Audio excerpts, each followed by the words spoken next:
I'm Tom from DIY Life Tech, and this is a look at my Veetone car charger for my Apple devices. So this is a little charger that plugs into the accessory port. Some people call it a cigarette lighter adapter on their car. And just plug it in, and then you get two different ports on the back here.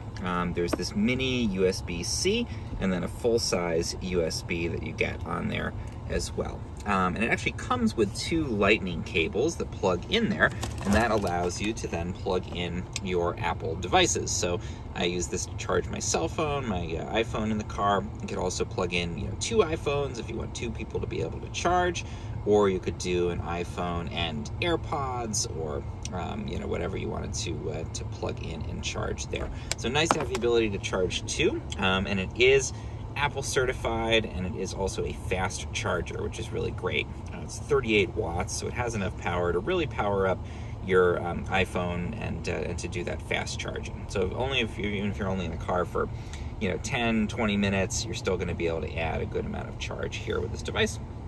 Nice and small and compact. I like the kind of Apple-esque blue LED ring around there, and this has been working great for me as my main car charger.